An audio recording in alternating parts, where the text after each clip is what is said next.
This podcast is brought to you by Micro Center. Support Moore's Law is Dead by checking out all of Micro Center's best deals going on right now at their fall savings event through the links in the description, including amazing AMD or Intel CPU, motherboard, RAM bundle deals. And then it is also brought to you by Vite Ramen. Use offer code BrokenSilicon to save 10% on tasty ramen and other great products that they sell. We'll talk about these sponsors more later, but for now, let's just get on with the show.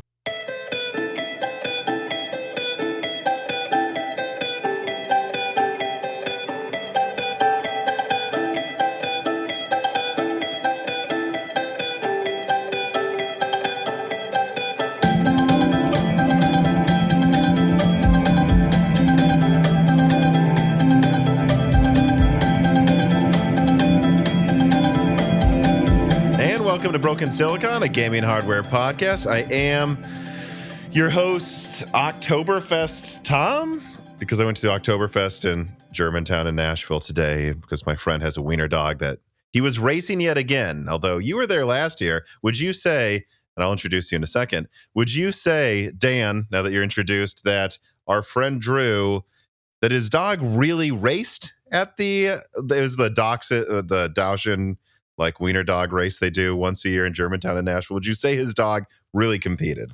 Not really. I mean, I don't think a lot of the dogs are really competing. I think they're just kind of running around, and every once in a while they're like, "Hey, there's my owner. I'm going to go say hi to him." Because you sent me a video of it. To my memory, like they put the owner at the end of the racetrack and the wiener dog's at the other end, and then they like open it or something, and then Ember, which is his dog's name, she just like walked around like bored. Yep, that's what she ended up doing. Some of the dogs were more motivated to get right to their owner, but I think that's a matter of how well they know the come here command. Yeah. When I was there, I had to leave early to prepare for this podcast because I don't know if it was the same last year, but this year there is a ton of people competing in it to the point that there's like 20. Oh no, there were a bunch of heats last year too. Okay, yeah, I did not realize that, and so I was like, I guess I gotta go. But the wiener dogs I saw there, most of them, to my surprise, were actually competing, kinda. Yeah, I remember last year there was a wiener dog that it was the small variety, because I guess there's small, medium, and large wiener dogs, and the small ones are like only 6 pounds, and really wanted to keep that wiener dog. There was a like little 6 pound one that was very happy. Yeah, but I don't know. Still was fun. Had a beer. Jessie got pet by our dog by about 100 different people. And she's becoming very well behaved. I have to say, now that she's like almost 3, the difference between a 3-year-old Belgian Malinois and a 1-year-old is quite stark. Yes, the dogs are a lot easier once they get like 2 or 3 years old. And mine, who's sleeping on the bed right next to me right now, she kind of acted like a puppy up until about now, and she's 8. Until about like 2 weeks ago. Yeah. Now we should warn people. I've turned up the volume to make sure I can hear you. I know Gerard will correct for it as much as he can, but you do have a cold, right? Yes. So we have to do this. I don't think you sound worse. You just have a different, deeper grab. My voice is just like half an octave lower, and I don't know. It might get squeaky at times. It hasn't at all today, but well, I need to be drinking a lot of water because I don't want to exasperate it while I'm talking. So, but hopefully we can keep this operation going. We know Dan. We know Dan's voice sounds different, but he's going to pull through. And rest assured that all proper procedures are being followed. I don't know what I'm saying. Yeah, I think it's time. We're quarantined, as you can tell.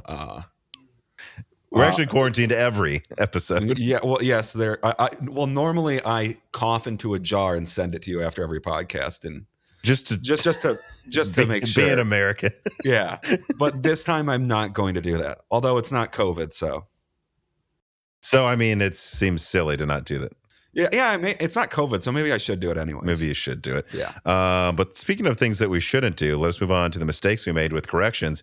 QH Freddy writes in and says, restricts pricing. Your discussion from Broken Silicon 276. can't the Strix pricing from OEMs like GPD, that is to say, they said that Strix costs them twice as much as Hawkpoint from AMD, just be explained by a higher demand from bigger OEMs? I don't think it has anything to do with manufacturing costs or what AMD wants to charge. It may just be supply and demand. Smaller companies like GPD have to pay extra to get the lower volume numbers compared to Hawkpoint. Yeah, I think that's actually a valid point. I mean, I did, of course, a whole piece on this the last news episode because I was really kind of annoyed at the idea of like talking about how Strix must cost a ton. So Strix Halo is going to cost $10,000 when if you look at it, actually Hawkpoint just seems to be super duper cheap. Wouldn't surprise me if it's just easier for GPD to get Hawkpoint at lower margins than it is to get Strix right now. Although that's really just another side of the coin of what we're talking about. Yeah, I mean, it's an older product. Yeah, that's not wouldn't shock me. I can't confirm if this is the case or not, though. So, but yeah, that's worth pointing out. Yeah, because I think especially with Strix, whoever's paying the most and buying the most is getting the best prices. That's not going to be GPD. And with Hawkpoint, I mean, I think the first Hawkpoint product was Minis Forum or GPD, which is odd. Yeah. That tells you that there wasn't that much demand from the start from OEMs for it. Again, probably because, as we covered on this channel, they bought a bunch of Phoenix at the end of last year anyway. So yeah, and it was a refresh. It was sold as a refresh. It was a little bit better than just a refresh, but although better than 13th to 14th gen for sure, which was an entirely new generation from Intel. Completely new, not just Alder Lake 3. Carbon Cry writes in, why would AMD make low-end APUs if Hawkpoint isn't $600 laptops? I think this point that you made ignores two important aspects: less developed markets and volume. Volume is easy. It makes sense to keep producing Rembrandt if it results in higher total volume than going with just Hawkpoint at the bottom, since it uses 6 nanometers instead of Hawkpoint using 4 nanometer. But the other issue is more complex and less covered. Most coverage and analysis is blind due to heavy US-centric perspectives, in my opinion. Like less developed, less important, less rich markets often face heavily inflated hardware prices, much lower availability, and longer delays before price quotes or even real launches. A story that sticks with me is that apparently in Pakistan, AMD CPUs are to this day considered a luxury import if you want one. So if I take the Czech market, which is where he lives, and he insists is still fairly developed for, even though it's Czech in the European market. I believe you. Yeah. I believe you, Carbon Cry. You don't have to tell us. We would assume so over here. The cheapest devices are roughly $400 for Cezanne, $600 for Rembrandt, and $800 for Hawkpoint. So a bit more than here, or at least the floor is higher, I guess it seems. And he says that Strix is still $1,800. And note that I adjusted for currency and sales taxes differences. So even here, you see why older gen APUs still make sense. And these are the price floors. Most products are actually 20% above that. Yeah, I mean, I guess I see your point, like why they would keep producing Rembrandt long into the future, because it uses 6 nanometer. And depending on the market you're in, it may not be as simple as they're selling a 4 nanometer Hawkpoint or eventually Escher or Kraken, right, for $600 or something. Having said that, though, I mean, I still am of the opinion that next gen, you'll probably still see Rembrandt plus, at the very bottom, but that's going to be phasing out Cezanne at that point, I think. And I just wonder, like, you got to think about like this moving target of it all. Like at a certain point, though, once we're on 2 nanometer APUs in 2026, it's just hard for me to believe 6 nanometers is really going to be necessary at all. I mean, I don't know. You see what I'm saying, Dan? Like, I don't know how much. I think by then I wouldn't be surprised if Kraken or some version. I don't know if Escher really does anything to change Hawkpoint, making it any more miniature, like a smaller die size at all from it to cut down on cost even further. But depending on the die size of Kraken, I just have to go, yeah, but if it's like 40% smaller using 4 nanometer, they keep making 4 nanometer cheaper. Like what if some version of Kraken uses N4C? I would still suggest that we're out of the shortages period, and the only reason you would keep making Rembrandt, maybe not now, but when you have cheaper N4C Kraken products or something, is capacity. I don't think there's capacity issues anymore. I think these companies built too much capacity. So I'd still suggest it'd be odd for them to keep making it past next year, in my opinion. I mean, yeah, I don't know what the market looks like when it comes to silicon, like when it comes to what's available for like 4 nanometer, 6 nanometer, 2 nanometer capacity. So yeah, I mean, if everything is full, I that's the only reason I think they would keep making stuff on 6 nanometer. But Again, maybe not this year, but once yeah, N4C capacity is easy to get because everyone is also using 3 and 2 nanometer, it's probably going to be cheaper just to saturate the market with some N4C variant or even cheaper N4CC. I don't know what you'd call a new version of that cost optimized 4 nanometer version of Kraken or Hawkpoint or something. All right. Well, let us now move on to the first story of today with story number 1. Full Lunar Lake reviews arrive. During the last news episode, we discussed very early Lunar Lake reviews that overall just suggested that Lunar Lake was quite impressive in single threading, quite uncompetitive in multi-threading, but overall great in terms of light usage efficiency, but not necessarily better than Strix in heavy usage efficiency.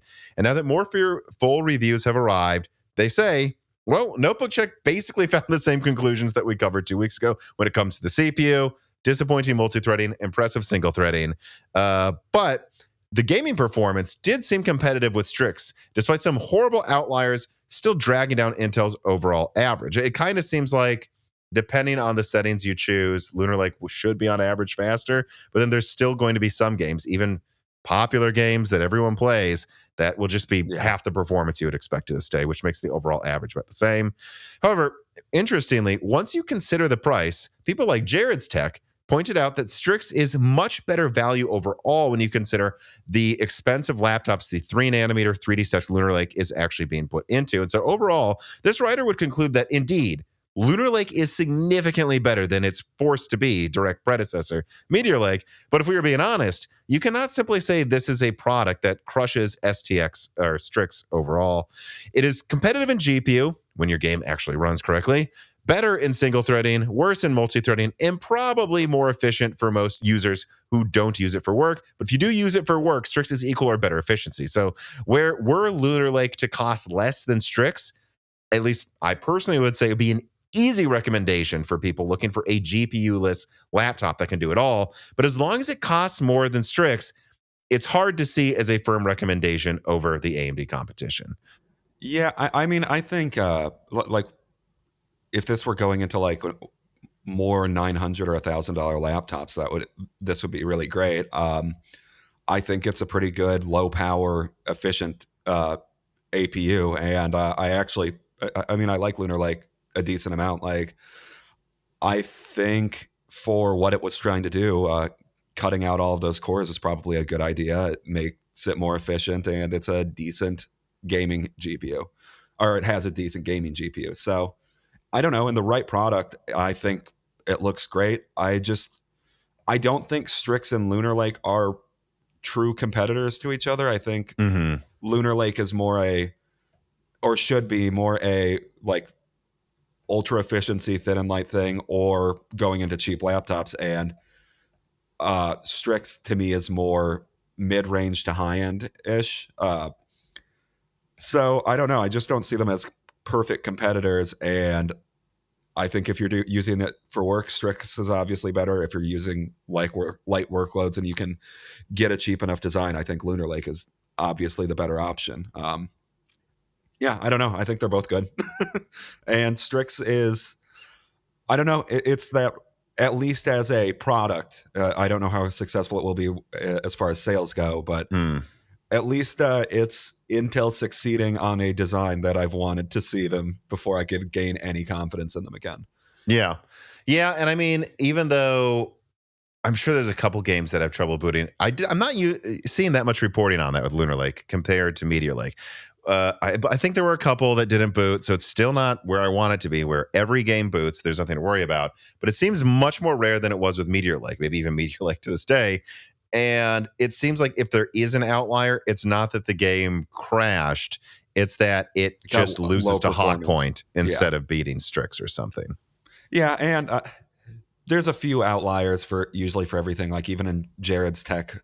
Well, Jared submitted reports to AMD because he thought there were a few bugs in theirs too. So, I mean, sure, it's not, it can go both ways. So, I mean, these at the end of the day, or Lunar Lake, I don't think is supposed to be a gaming chip, but it gets good enough performance where it's worth evaluating it as one. And I'm curious to see like what handhelds are going to use this time around, because I think Lunar Lake will be good for handhelds. Mm-hmm.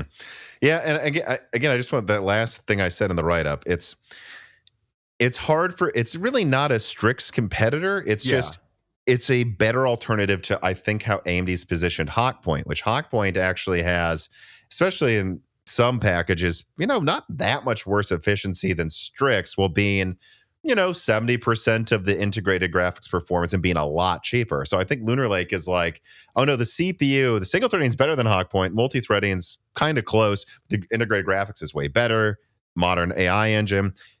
It should just be on like $1,000 thin and lights. Like, this is the premium thin and light. Yeah, the Strix one has 12 cores, but do you really need 12 cores? And it costs $1,200. That's what would make me recommend it. But as long as it's like $1,800, you can get a 4070 laptop with a 10-core Strix for the same price. I know it won't have as long of a battery life. Still is like a 10-hour battery life. I don't know who really cares, because if all you care about is daily usage, you probably want to save money. That is a thing I'm curious about. Like, at what point do people stop caring about an increase in battery life? Because I'm not going to like discount like having a 15% battery life for some workloads isn't impressive. Or in some really niche ones, it's like a lot higher, actually. Yeah. I mean, that's impressive, but what percentage of people are like, I'm browsing off the battery for 10 hours a day, and then it just dies, and I wanted to do another 5 hours of browsing. And it's like, I don't think that's that useful. And I really do think at this sector of the market, like these thin and light PCs or laptops, I really think everything like Apple, AMD, Intel, Qualcomm. As far as efficiency goes, I think they're all pretty great. They last forever off the battery. And yeah, Intel can say we last the most foreverest, but I'm just curious how many people care that much about 3 more hours of battery life when you're already at like almost half a day. And it really, again, depends what you're doing. If you're doing real work like I do on my Hawkpoint laptop while I'm traveling on a plane, where I'm loading up the cores, the GPU's maybe rendering something, Strix is better battery life than Lunar Lake, and it's not going to get bogged down. So it's actually doing more work while lasting longer. But then if you're, doing, how would you put this, the lightest usage fast, Lunar Lake's the best. But then if you're doing decent usage, Qualcomm's probably better than both, is the funny thing. And then Apple's still probably overall the best battery life. But I'm going to say it again, guys. It's probably because of their operating system. I mean, that's probably why they are. But, this truncating of like what was winning what, I think really leads right into this next story here with story number 2. Higher wattage Strix point with Windows 11 24H2 impresses, especially with the new HX 375 CPU that's released. So in many ways, this is just an eclectic update following recent Zen 5 Strix developments, but there are a few that are worth noting. First of all, the Windows 11 24H2 update does boost mobile Zen 5 iGPU performance 5 to 10%, which is quite notable, and the CPU, I think, got a boost as well. So these updates, I know Strix seemed less broken in Windows than Ryzen 9000. The new updates are boosting it, though. Additionally, Hardware Canucks found that higher wattage editions of Strix that are now releasing, which listeners must remember that initial Strix laptops were limited to about 38.3 watts in reviews. It does actually boost performance quite dramatically in some scenarios, it seems, which is odd because I know we saw some like weird performance differences or like lack of differences from like 25 to 33 watts. And then I guess, but you go way higher and with some of these models that are meant to be clocked faster and or binnings, and it seems actually there is quite a performance boost in some apps. And then finally, the top end AI9 HX375 has been tested, and it interestingly does top out performance with its top binning and higher TDP. Doesn't seem like it's just the fact that it has an AI engine that has higher tops. It does seem to be at least slightly faster at everything at same wattage levels, I believe, compared to the other models. What's interesting, too, is the model reviewed by Notebook Check can even be found on laptops around $1,000. So what's my point with all this?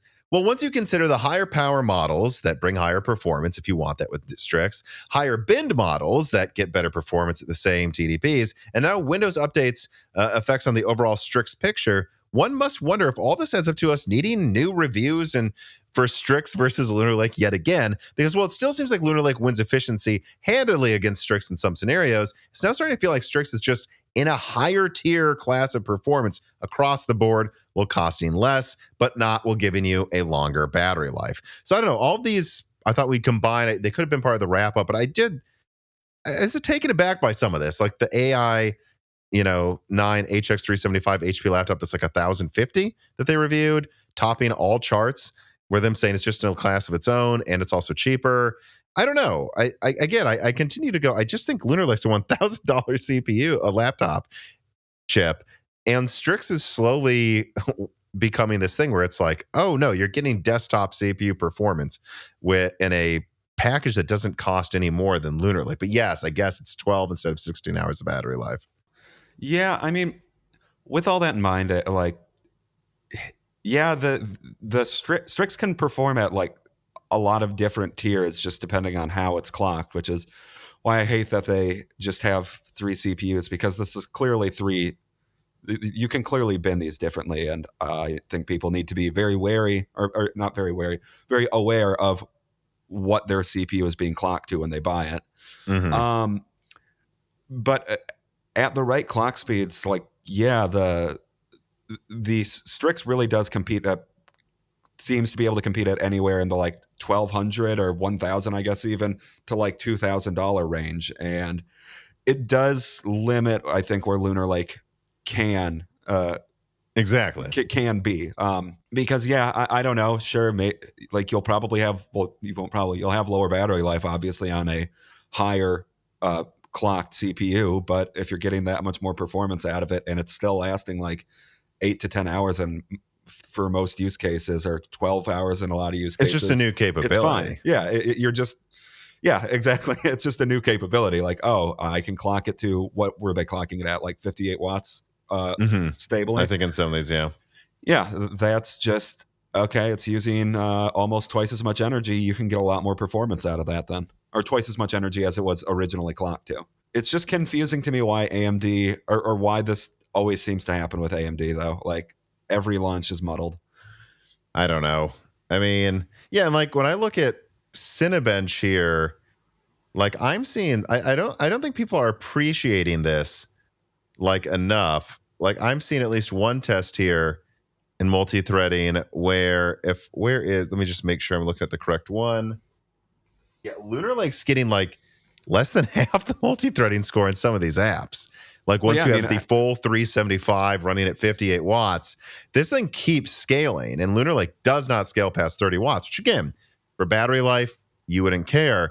But it's like you are talking about something that's not just like a tier better. We're talking like like 3, 4, 5 tiers up in multi-threading performance here. This is not a compare. Why would these be the same price? I don't get it. No, that's really confusing to me too. I hope they don't sell the prices they're currently trying to sell the Lunar Lake CPUs at, because, like I said, I think on paper Lunar Lake is really cool, but not at the same price as Strix. I really don't get how you can charge them these at the same. Like, this is in between Strix and Hawkpoint, I would say. Yeah, let me just make sure I have. Okay, I just want to make sure, because I was looking at a Cinebench R15 score before, and I know some people would accuse me of AM dipshit cherry picking if I were to do that. But I have an R23 score here, and yeah, it gets over double the R23 multi-threading score. So I don't know. It's just hard. It's like one wins in single threading by 15%, one wins in multi-threading by 120%. These really shouldn't be competing, and I just think one should be in cheaper laptops. Yeah, I agree. AI Fish AI Wrangler writes in and says, what's going on with AMD in the laptop space? Strix is coming as Ryzen 9 and, well, AI 9. And Strix Halo allegedly is releasing only with 16 cores and 40 CUs, 12 cores and 40 CUs, or 8 cores and 30 CU configurations. And that seems like a diametric opposition of a volume play. Is RDNA 4 coming to laptop? Will there be Ryzen 7 laptop chips? Because they're all still 9, right? I think, well, so first of all, I think we've seen rumors that they are going to make some AI 7 chips at some point, probably with 8 cores or less. And I guess that's what they'll do, probably eventually with Strix. In addition to that, making sense of Halo. Well, I mean, I don't see why that's not a volume play. Like, I think what he's saying is, yeah, but that seems like that's going to be expensive. And it's like, well, it's going to be expensive no matter what. Like, if they cut it down, that didn't cost them less money to sell that chip AI fish. We used to be called B fish. It will probably be called B fish now because I've said AI enough, I think. But like, it uses 3 nanometer. And I doubt the IO dies big enough. I mean, the yields on 3 nanometer are fantastic. I don't think they need to cut very many of these down. So, no, I think what you have here is this is just another tier above Strix. And so you go from, 12 cores where some of them are clocked lower to just 16 full cores clocking really high. And that's just the top of the stack. And it's going to be the top of the stack. They're going to give you 16 cores because they can. And these chiplets, relatively speaking, don't take up a lot of space, so they might as well just allow that for the top premium $2,500 or $2,000 flagships, whatever it's going to be, and so on and so forth down there. So I think it all makes sense. You just got to remember Halo's up here, then Strix, then Hawkpoint, and then RDNA 4 is going to be bundled, if they can get any sales on laptop with TGPU anymore, with Fire Range and Strix probably.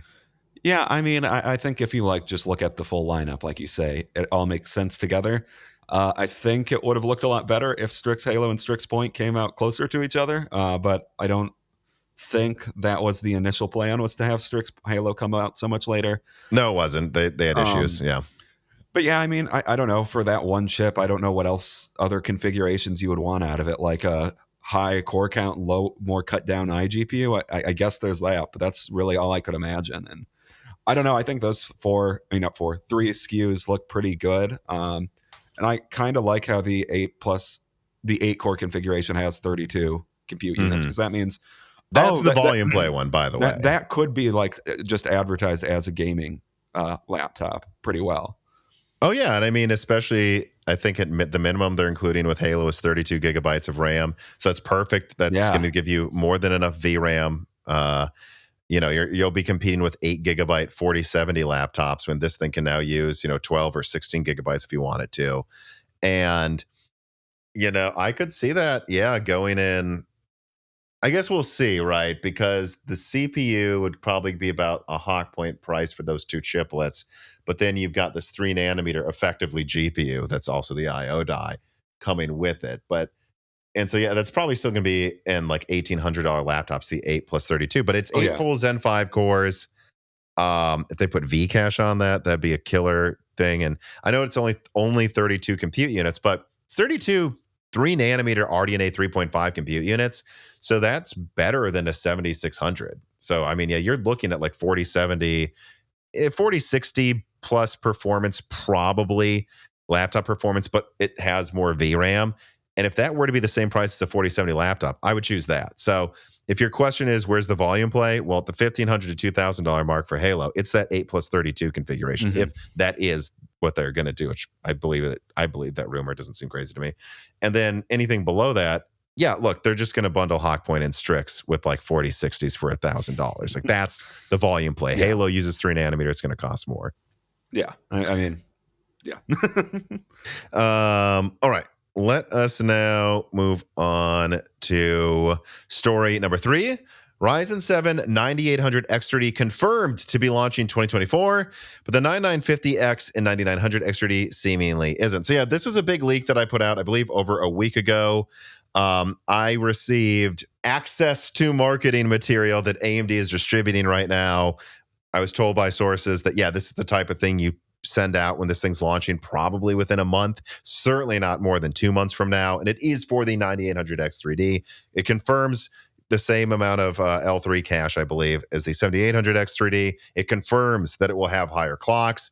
There's references in the marketing to design for increased frequencies, although interestingly, they're not telling their partners what the frequency is. I'm sure for competitive reasons. I mean, the second they got this force, I found out. There's a products page also I have access to that said 2024 products and like how to market them according to AMD. 9800 X3D listed very clearly as the ultimate gaming processor, but it didn't say the best for gamers. It didn't say elite experience. It said ultimate best gaming processor. That tells you there's no 9950 X3D coming this year. If they are calling that the best, they would say elite, perfect for gamers, because technically the strongest would probably be the 9950 X3D. And additionally, that doesn't list the 9950 X3D. Like, here's the things you'll have to market, and it lists some, all that as well. So I think there's a pretty big deal for the channel to get access to that. And the only other thing worth mentioning is that I guess there will be a marketing deal with Call of Duty Black Ops 6, which I don't know, when does that come out? Again, Jesus. if there's they're just 6 now? Yeah, I don't know. I guess so. October 25th. So it's probably coming out late October or something, or a week before Arrow Lake or something. Like, if they're doing a marketing deal with Call of Duty, it's launching around the Call of Duty launch, people. Mm-hmm. That tells you that. Actually, it's interesting. I saw some people reporting on this, and I'm surprised more people didn't connect that dot. Anyways, additionally, they say it's perfect to be bundled with RX 7000 series graphics. We'll get to this in a story later on, but that further cements there's no plans right now for RDNA 4 to launch this year, at least as of in the past couple weeks, unfortunately. And the only other thing I would add to this is alleged. I have to say alleged. I don't know this person, or like their track record, but alleged 9800 X3D, and I think maybe even 9950 X3D Cinebench scores have come out that are a lot faster than the 7800 X3D, suggesting that, I talked to Karino Sugata, contributor to Moore's Law, said about this. It seems to suggest that the clocks are 5.3 to 5.5 gigahertz, depending on which X3D model we're talking about. And so again, when you consider all the Windows updates and the improvements to Zen 5's performance, Zen 5 is there 3%, maybe after, I don't know, more patches keep coming out. I don't know where it's at. Say 3 to 5% faster at the same clocks than Zen 4. And then you add 5 to 10% faster clocks, 1.04 times 1.09, we're getting close to a 10 to 15% performance uplift over Zen 4 X3D, which at least should be something, hopefully, that returns some level of excitement to Zen 5 after this horrible launch. But damn. Anyways, what'd you think about this leak? Oh yeah, I mean, the 8-core confusingly or AMD confusingly advertised Zen 5 early on, because why wouldn't they? And I don't know, this needs to come out yesterday. So the sooner the 9800 X3D can come out, the better. So, I mean, I'm glad to hear that it's probably coming out within a couple days of the Black Ops 6 launch, right? I would at least assume it's around that time. And I don't know. I'm very excited. Like, if they're not decreasing clock speeds almost at all at this point, I don't see how this thing couldn't just kill it in performance and really just have none of the drawbacks, or very few of the drawbacks that the previous X3D iterations had. And the 8-core coming out this year is fine. I think the 8-core is where X3D is magic, and with the 16-core and 12-core, I don't think it's as necessary. But if there's not those clock speed drawbacks, the 9950 and 9900 X3Ds both look like they could be decent this time around, that were more recommendable than the Zen 4 versions of them.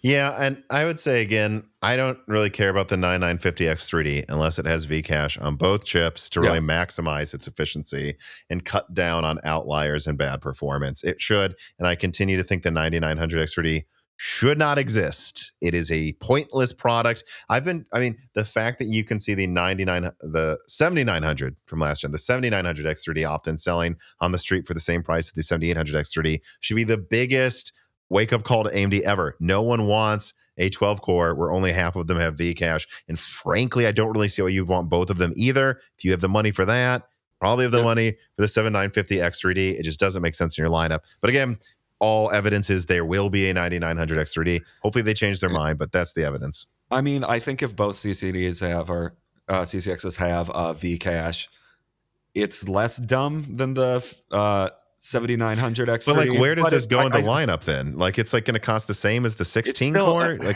But the dual Vcache 16 core is easy to fit in the lineup. It's at the top. The pricing's easy to figure out, but this doesn't make any sense to me. it's still mostly dumb, but I don't know. The 7900 X3D, it's like, or just get a 7600 X3D if you're using this for gaming. Like it is dumb. Mm-hmm. If the 9900 X3D, I guess, with both using Vcache, I don't know. I still don't think it'll beat the 9800 X3D in gaming, but um, yeah, I mean, I wouldn't be surprised if it ends up being the same story where it sells for basically the same price as the 9800 X3D, like on the actual market. So and yeah, again, probably shouldn't release it. But and again, to the people that say, well, it's obvious why they had the 9900 X3D. It's for those that want enough multi-threading performance, but also whatever gaming. It's like, right, but they launched, I think stupidly, the 9900X for $499. Now it's dropping to $439 last I checked. I think it should have been $449 the whole time. Okay. And then we have like the 9950X going for $599. So this is going to be $550. Like, what the hell do you price the 12 core at? And hear me out here. Even if it had both CCDs, both 6-core CCDs had Vcache on them. So that's two. I know you need another IO die, but it uses a cheaper node that's not in demand. So easy to do. Each one of these Vcache chiplets could be used for a 9600X that builds a whole AMD system. And you're probably going to make more money. You're probably going to get people to pay $300 much more easily, or even maybe $350 for a 9600X 3D than you're going to get anyone to pay $549 for two of those in a 9900X. Like, that's a market share taker. Just use them all for the 9600X 3D. Because I don't know what they could even do. Like, if the 9800 X3D is probably what, $500? Yeah, $500, I guess. But then that's the same MSRP technically as the 9900 X3D, non-X3D. So I think they would have to do $549. It's like, this is just stupid. They'll sell it for $570. I don't know. Like, it's like, so, but you could almost the same price as the 16 core that probably more consistently sometimes actually is only 5% worse at gaming, yet having more cores. I just think it's such a pointless product. We're beating a dead horse with it, but I mean, I just still can't get over, like, I do not get why that product exists. All right. No, you've locked me into thinking it's like, you tried to like come up with it, but it's like, but once I bring up all the other factors, right? Yeah, AMD frequently has that problem with their desktop CPUs where they're kind of cannibalizing the market. I mean, they're cannibalizing their own products a little bit. Yeah, and needlessly, like, not in a good way, you know. All right, well, we'll soon get on to the Intel side of this equation. But first, Dan, I have to do an ad from Micro Center. This podcast is sponsored by Micro Center. Right now, they're doing their fall sales saving event. And all the links in the description. Please click on those. That helps the channel just doing that. But check them out because there's a lot of deals going on right now. I've noticed last time I checked, at least. Well, yeah. So at least right now, the 9700X is $319 with 32 gigabytes of RAM for free at Micro Center. So, and I know there's more bundles if you get that with, let me see, a B650 motherboard and the RAM. And so it's like $100. You're getting a combo here where you're basically getting a decent motherboard for like $120, and then you're getting the RAM for free. So this is where I think Zen 5 actually starts to become interesting, by the way, when these 8-core 9700X after the fixes is selling for less than what the 7800X3D did, despite having significantly better multi-threading performance. So yeah, I think that's one of the deals I would flag pretty heavily there. Of course, they've got other things like the 7600X3D, which is a Micro Center exclusive in the US as well. But yeah, I want to thank Micro Center for supporting Moore's Law is Dead. So showed them support if you need to build a new PC. And I think now that Zen 5's getting a reality check, now is a good time to actually consider doing that as well. So yeah, support Moore's Law is Dead by supporting Micro Center today. All right, Dan. We talked about AMD's 9800X3D, which I would suggest the fact that it has a Black Ops 6 marketing deal tells you that it's launching around late October, which is also supposedly when the product that we're talking about right now is launching with story number 4. Arrow Lake release date seemingly confirmed. Quoting from Tom's Hardware, a new rumor claims that purported appearance of Intel's new Z890 motherboards and upcoming desktop Arrow Lake processors. I cannot read this name as it is not in the English alphabet, but this person on X claims that motherboard vendors will reportedly announce Z890 motherboards on October 10th and that Arrow Lake CPU review embargoes lift on October 24th. The claim supports previous rumors that Intel is announcing its desktop Arrow Lake chips in the newest LG 1851 platform early this month, with the platform and CPUs to launch later in the month, adding more hype to the rollout. There's also been pictures, apparently, of an i5 265K engineering sample, which is interesting. And I might also add to this story, I've seen some reporting that the 24th is when it releases, which maybe what I've seen has an error on it, but I've been sent documentation that states October 26th. So at least from what I can tell, they're going to announce Arrow Lake actually after, like a few days after this podcast comes out, probably. And then they're going to have reviews on the 24th.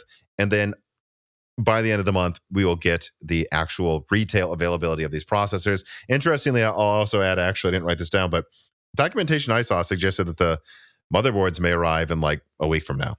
So I don't know, which is odd because it uses a new socket. So it's not like you're going to buy this before that, but who knows? Maybe they're just arriving early. Maybe they ship them long in advance. Now they're just, weeks before it comes out. But also, it seems like the motherboards will be available when the CPUs are as well. You would think, you would hope that's the case. Well, I mean, it's much more important than AMD. Yes. I mean, we made fun of AMD for needlessly launching their not yet working Zen 5 CPUs before the motherboards were even ready. But you do need these motherboards because you can't use Arrow Lake in the other ones. But I don't know. What do you think about Arrow Lake launching this month, Dan? I mean, I guess we'll have a fun CPU October to compare the 9800 X3D and whatever Arrow Lake ends up looking like. I am really curious to see who retains the nominal performance crown because it's super important. That 2 or 3% difference we'll probably see. But I don't know. I mean, I think with the launch of Lunar Lake, I'm a bit more excited to see what Intel has to offer in the future. So looking forward to October 10th because presumably that's when the unveiling is or thereabout. So yeah, I don't know. I'm slightly more excited about Intel than I used to be. So call me a shill. I'm sure they will. I think me and Steve were called AMD haters. Steve from Hardware Unboxed in the last episode of Broken Silicon.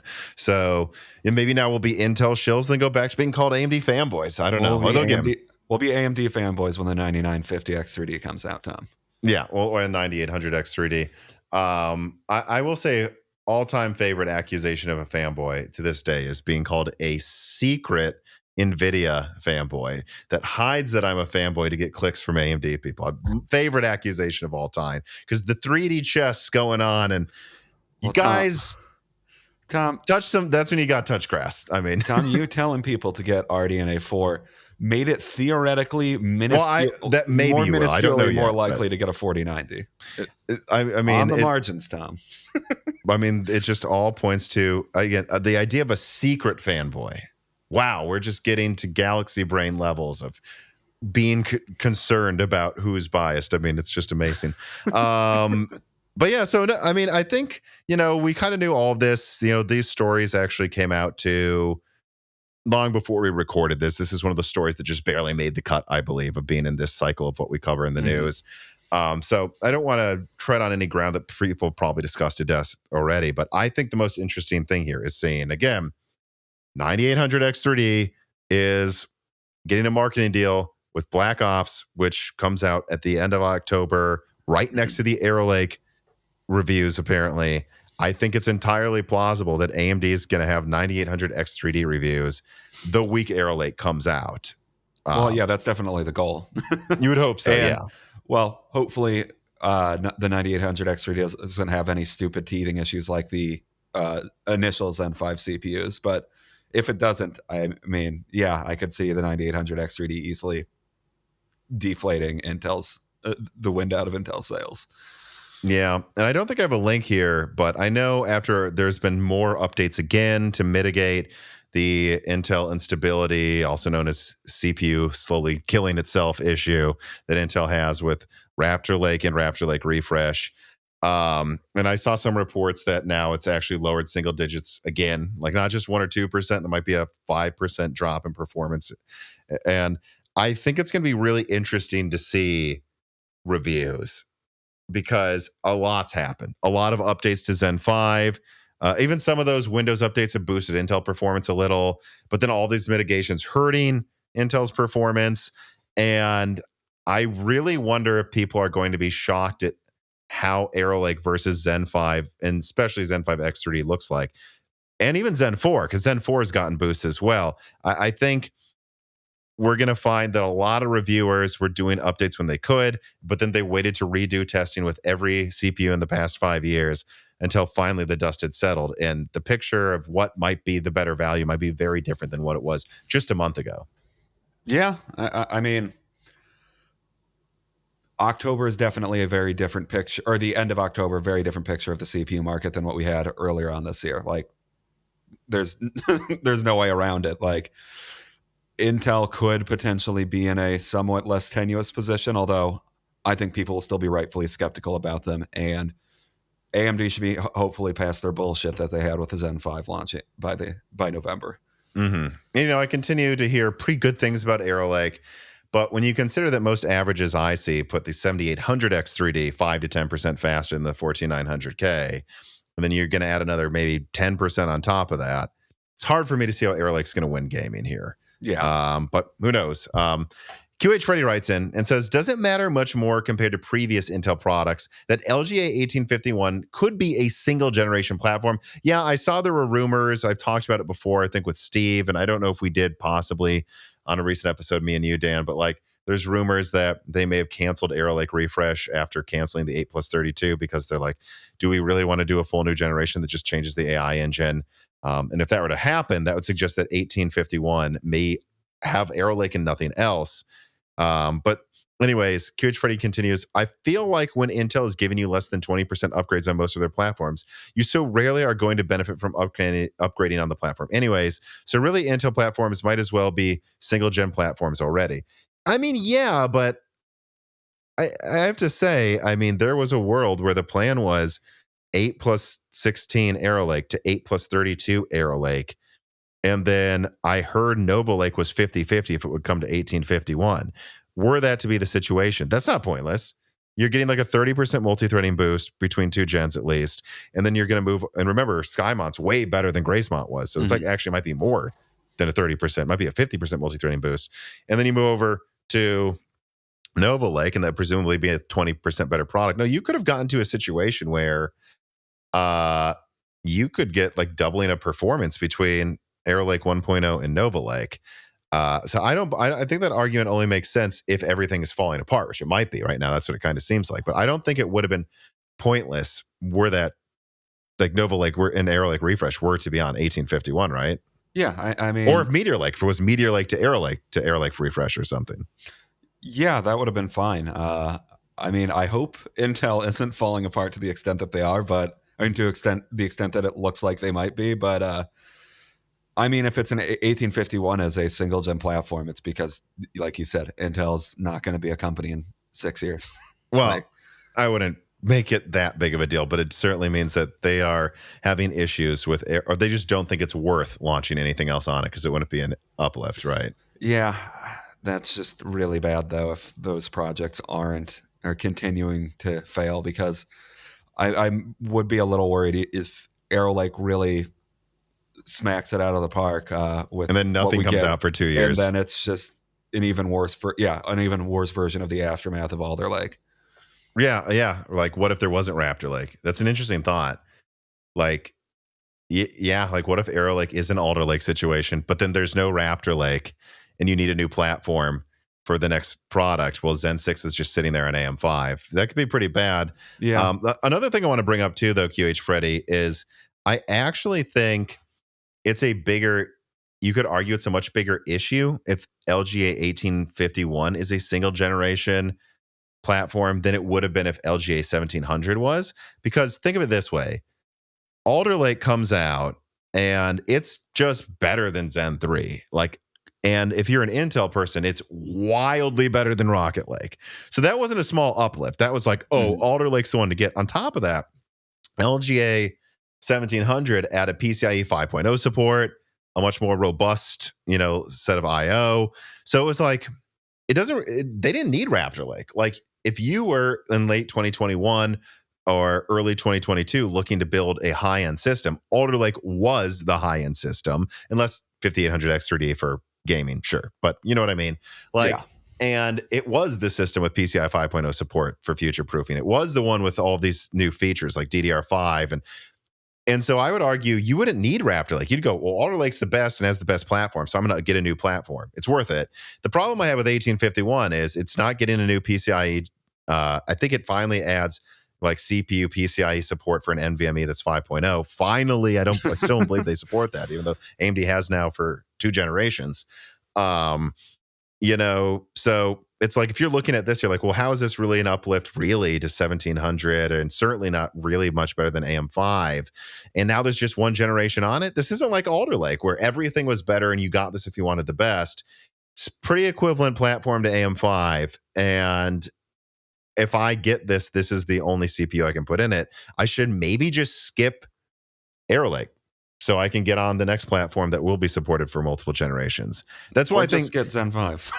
Yeah, and then you can upgrade to Zen 6 and maybe from what I hear is Zen 7. Maybe. I'm not saying you can, but they're considering it. So but you see my point? I think it's a bigger issue this time around, especially if Alder Lake is only like 10% better than Raptor Lake. People are going to go, so I need an entirely new platform that offers me nothing, that costs a bunch of money, and it's 10% better, and then that's it, I'm done? No one's going to get that. That's pretty bad. Yeah. So Arrow Lake needs to hit a home run, and if Intel knows what's good for them, they will announce something's coming to it. But again, I don't know. Rumors are that Nova Lake might not, or probably isn't, I think, is what I've heard or seen other people say. And if Arrow Lake refresh is canceled, I don't know. I think that's when AMD, if they have a brain, and we don't know if they do. It's very random when AMD has a brain. But that's when it'd be so smart for AMD to come out and go, oh, you see this single generation that's only, a little bit better than the last? Just come out and say Zen 6 is going to be supported on AM5. Say it. Yeah. Say it out loud and say maybe Zen 7 is as well. If you were to say that, no one's buying Arrow Lake, I don't think, and do it yourself. But we'll see.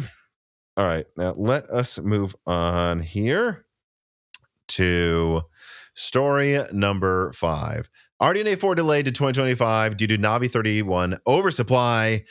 So bad that it might require price drops. So, over a week ago, yours truly leaked that the sources telling me that RDNA 4 might actually launch this year are now themselves being told it is Q1 2025, like my other sources that disagreed with them were saying. Now, to be clear, these are the same people that provided leaks like the 9800 X3D pictures. They're legit sources. It just seems like either there's some sort of miscommunication or that indeed something changed in their planning at AMD due to how horrifically bad Navi 31 sales have been over the past couple of months. Now that I can back up with people in retail. Navi 31 is not selling. It's very bad.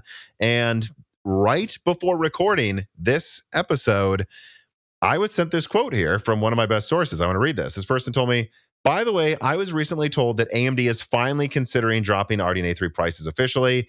Now, official price drops aren't 100% confirmed, but at a minimum, I can confirm that already in our system, we have started massively cutting prices on RDNA 3. So whether AMD makes it official or not, they seem to be facilitating us dropping prices behind the scenes anyways, like through rebates and like selling, like making it so retailers can get RDNA 3 products for less money, or again, just sending them rebates so they can drop the prices right now at the stock they probably already have. So I don't know. Be warned, I would not touch any RDNA 3 products for launch MSRP pricing. You're probably going to get burned. AMD might be about to announce official price drops, or at a minimum, they're giving retailers money to drop the prices right now, even if they're not announcing it officially. So yeah, what do you think about this, Dan? I mean, I'm excited for the possible return to the days of GPU pricing actually dropping as time goes on. And it was kind of bound to happen at a certain point, right? Like AMD and Nvidia have both kind of been overproducing for 2 generations, and something has to give at some point, right? Like, I don't know what the thought behind we can just sell these at MSRP forever is, and people will still buy them. Like, I don't know where that mentality came from. 2020 was a weird period, but things were bound to return to normalcy to some extent at some point. And yeah, they need to sell through their stocks of last gen stuff, or sell to them to some extent if they don't want to have stock keep backing up against itself with their new generation. So, I mean, I'm in some ways kind of happy to see this. Obviously, the situation would be even better probably if RDNA 4, I mean, would be better for consumers if RDNA 4 came out at the same time, because that would just lead to a huge depreciation in prices. But that's why AMD is not doing it. Yeah, and we just did a die shrink on this, like talking about what we think about RDNA 4 delays, Blackwell dragging its feet, although, again, it's coming out this year, I believe, still. Which, again, you can get access to that for just $2 a month on Patreon.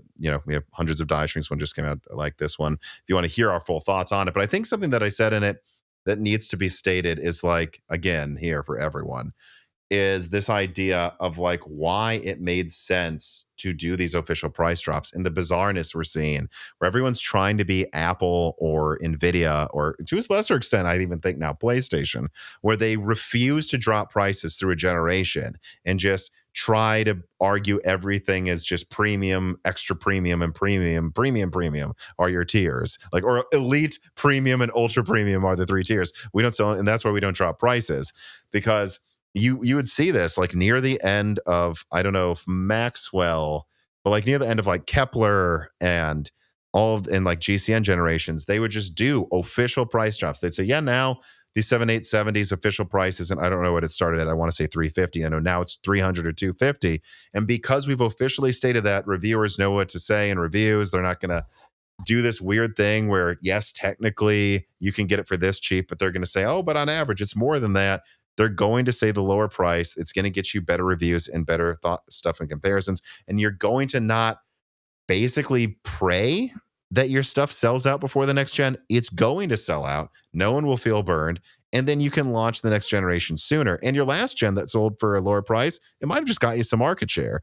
So I don't, this needs to happen. And some companies trying to pull this crap, it's like AMD is just backfiring. It's time to admit 2 years after a product comes out, you need to drop its price.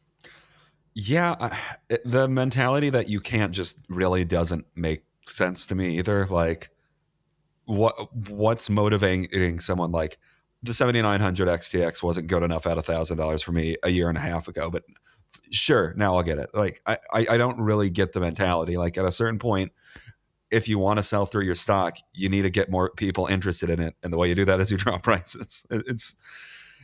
I get why prices were so elevated for like a year and a half or two after COVID, obviously, because, well, there was just no stock for anything. But, well, the stock's back. So now you have to react because, markets are supply demand.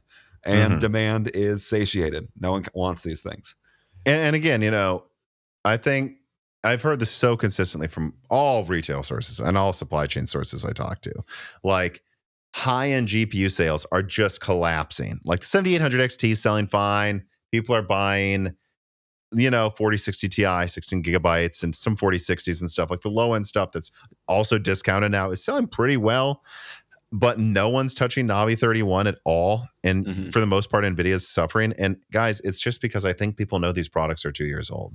It's not because of some macro level thing. People know it's 2 years old. They know the new generation's around the corner. They will wait another month if you don't do the official price drop, or 2 months or 3 months. They can wait that long. So, and again, it's just so silly, because you think if you take AMD here, I feel like if AMD just went like really aggressive here, like I said this in the die shrink, like find where you still have a 10% markup and just go like with the 7900 XTX, just be like, now it's 750. Now the 7900 XT is 600. Now the 7900 GRE is 500. 7800 XT is 450. 7700 XT is 400, so on and so forth down the stack. You just do that and you officially state it. I don't think anyone's going to wait, because they're going to go, even if AMD launches something a little better than the 7900 XT soon, for $600, I got a 20 gigabyte thing for the same price now. I have nothing to worry about. And I don't know why AMD is just so silly. And again, I don't think these stealth price drops, if this is all they end up doing, is enough. You need to get the news out that there's official price drops. Like when Sony announced the PS3 is $299. What if all Sony did, think about this, what if all they did is give rebates to Best Buy to sell the PS3 for $299, but never announce that it's dropped in price? That's so dumb. You want to get the marketing that you have a price drop if you're losing money anyways. and what you're doing is getting none of the benefits. Because who are you attracting? People that obsessively monitor GPU prices? I mean, those people exist. Obviously, we do that ourselves to an extent, but I don't think that's most people. You need to tell people, because I don't think, like you said, most people aren't going on Newegg every day and seeing if the 7900 XTX is 750 now. Yeah. So actually, I really like that idea. Like that point I made. Like, imagine if Sony didn't do a bunch of marketing around the PS3 hitting $299. Then why? Mm-hmm. Why are you losing money? What are you really getting by pretending it's still $599? Because you're not making as much money, and no one noticed that it's cheaper. It's just so dumb, and it's got to stop, AMD. You're not Apple. Okay, AMD? You're not. You're not Nvidia. Yeah. Neen writes in, he says, with SK Hynix starting mass production of HBM3E, do you think this memory technology will be used in future UDNA cards, similar to how Vega integrated HBM2, or will it primarily stay in the AI and compute space? Alternatively, could it end up not being utilized in consumer GPUs at all?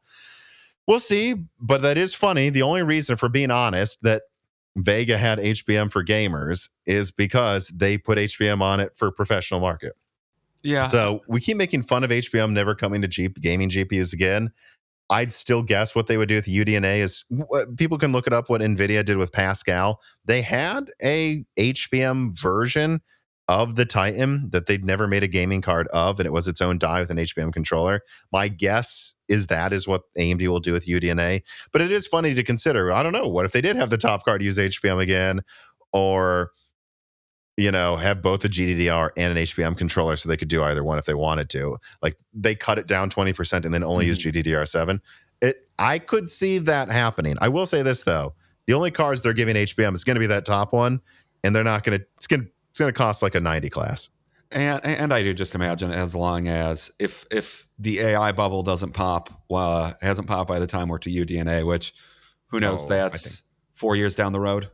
I'm going to guess to a certain extent it will have, but sure. But yeah, I mean, I still think a lot of the cards, a lot of the cards that HBM is going to will be AI GPUs. Mm-hmm. And who knows if there will ever be enough HBM to satiate the demand that AI has for it. So I do think that would be the one thing I would say is that's where all of it's going right now. And something needs to change before that will stop being the case.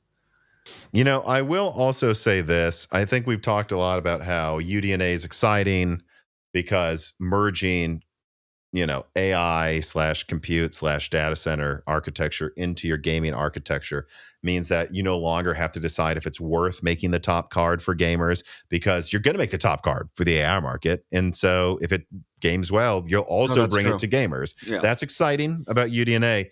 But keep in mind that there are benefits besides just that, though. Like, that still could mean there's some $30,000 800 millimeter squared HBM card, and they're still going to get benefits from the rest of the lineup being UDNA, because they don't need to have as much different driver development, as much different architecture support.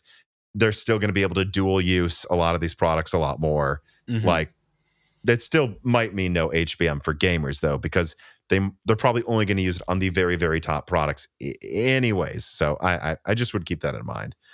QH writes in and says, what do you think UDNA will mean for the longevity of RDNA driver support? We've already seen AMD cut all new driver releases for GCN products, including the likes of Polaris, despite those being relevant products offered on shelves within the last 5 years. How likely is it that AMD will try to wind down RDNA driver updates in order to focus on UDNA? I think there's some more differences here, though. AMD has much more laptop market share than they did during the GCN era, that's for sure.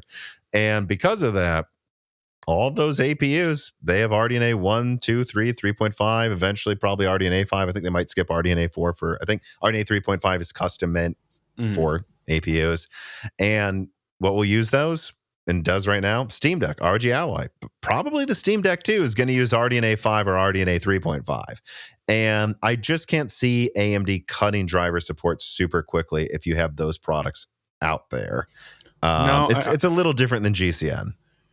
Yeah, and I don't know, even if it is similar to that, I can't imagine.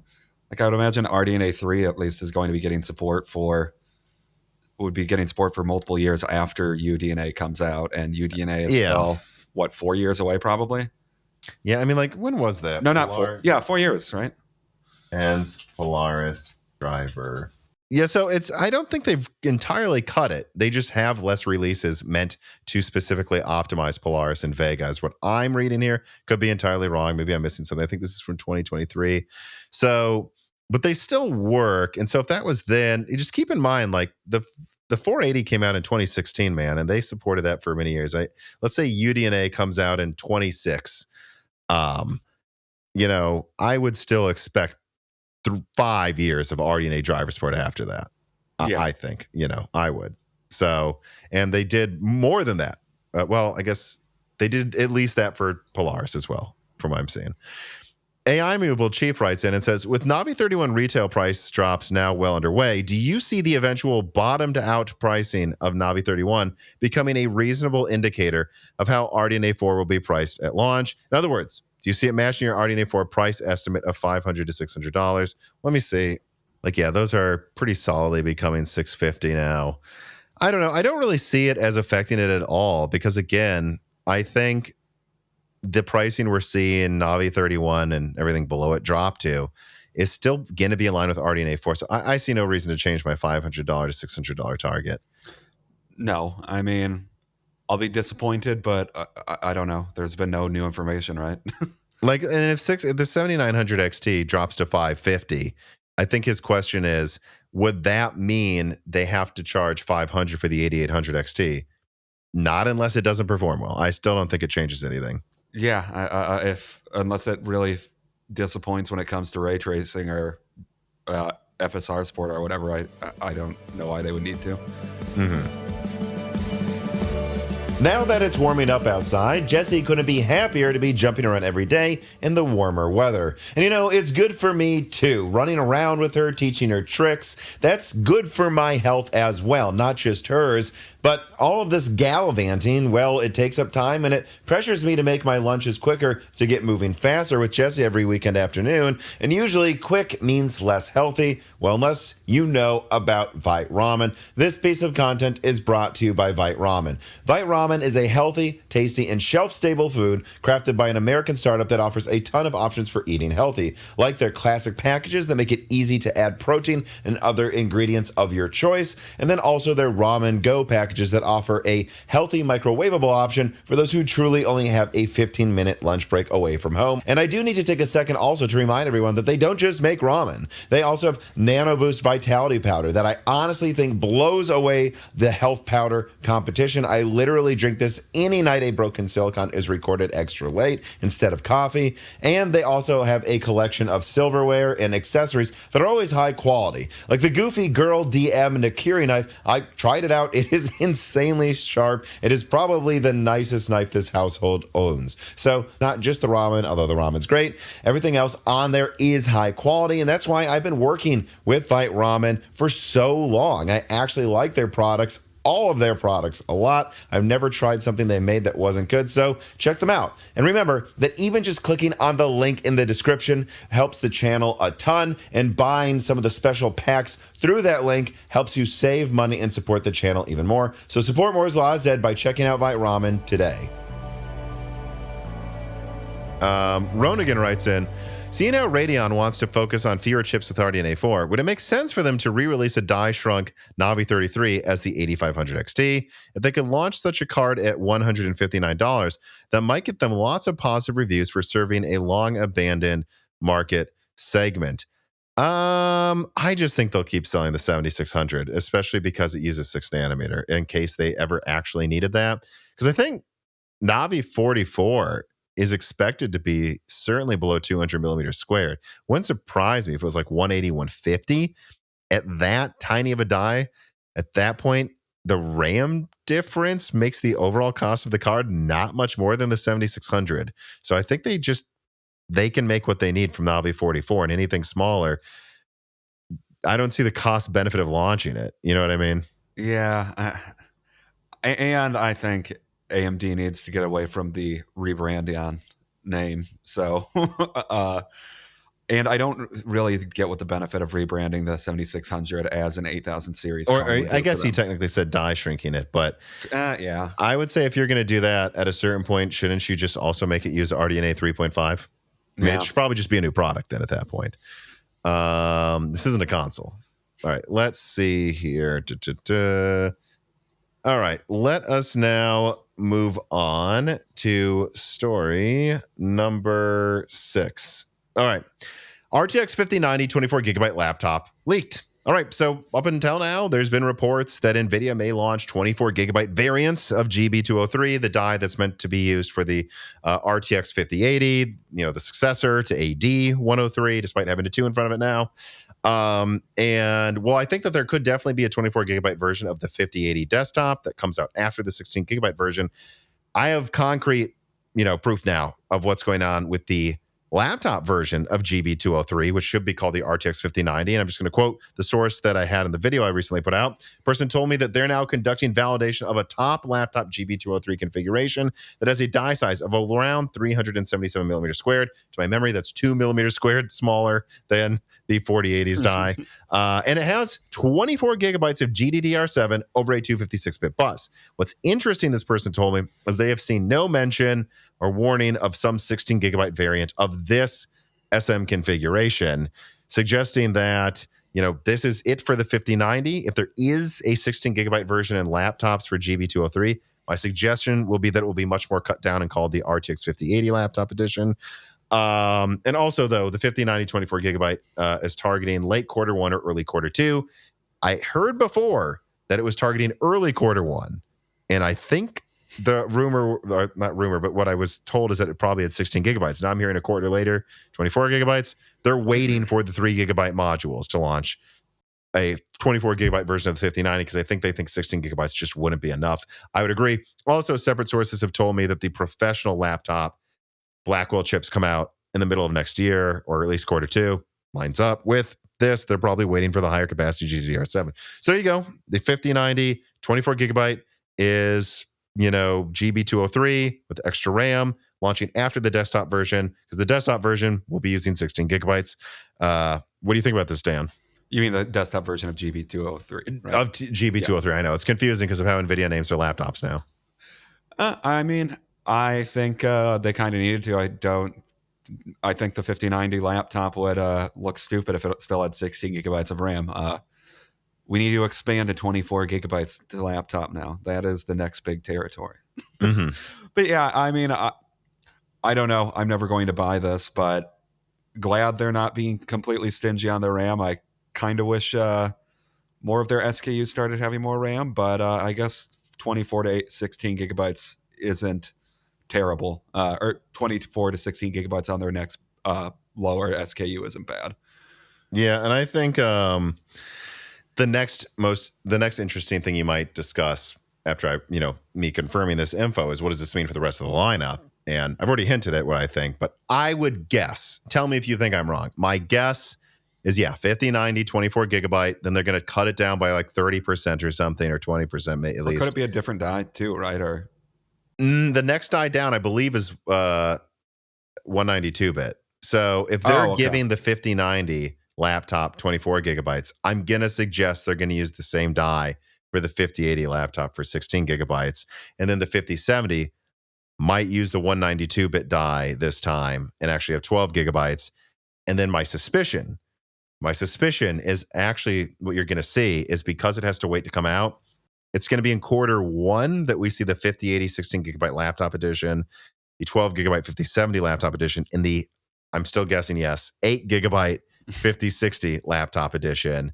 But then what they might do is, when the 5090 comes out, there's a 12 gigabyte that also uses those modules over a 128-bit bus, a 12 gigabyte edition of the 5060, or call it 5060 Ti, that eventually comes out for laptops. So they actually give you 12 gigabytes in that 128-bit, or those 128-bit form factor laptops. So that's my suspicion of what's going on then. And that would also, of course, be when any 24 gigabyte version of the 5080 on desktop would come out.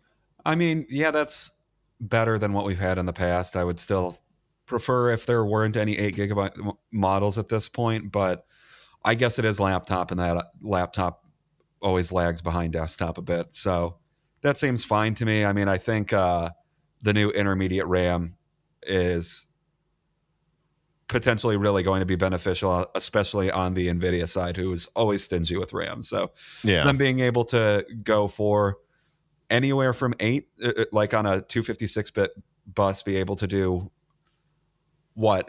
I mean, do 24 or Yeah. So 6 or 12 256 or can go to whatever. 24, and 192-bit, this is interesting, could go to 18 gigabytes. Yeah. Although I'm guessing they would avoid that because why? Yeah, but I mean, there's just a lot more variation that they can do now. So where I think AMD just kind of is like, all right, screw it, we'll give you a bunch of RAM. Nvidia is like, well, we don't want to double the RAM, so I guess this card just has 4 or however many fewer gigabytes of RAM that it needs. And yeah, 80. Wait, what is it again? What number are we on to it with them? Oh, the 5060 Ti laptop edition, 12 gigs of RAM. Cool. At least there's some Enough. quote unquote low end card that actually has enough RAM. Yeah. And so, yeah, and I think over time they'll end up using that much more. But do you agree? I still suspect the first 5060 laptop is going to be 8 gigabytes because they're going to want to launch that in January. Yeah. And, but who knows? Who knows, Dan? Maybe they'll actually do what I would say the right thing is and call it a 5050 and then launch the 5060 later. One can hope. But I suspect they want the highest volume to be called 5060. So. Yep, and it will look weird in benchmarks because it probably won't be that. It might not be that much better than its predecessor, or in some cases, it'll be hamstrung a lot. Yeah, in some cases, the way Nvidia does it, their predecessors are almost better than their newer ones. Like, so yeah, hopefully they call it the 5050. Yeah, and why not? People will buy it anyways if it has an Nvidia sticker. But okay, let us now move on to story number 7. Nvidia ending RTX 4090 and RTX 4080 production. Over the weekend, rumors emerged of Nvidia ending 4080 and 4090 production in preparation for the 5090 and 5080 launching later this holiday season. And I'm not going to put a leak slide on, but I will say I can confirm to you that I'm also hearing the same.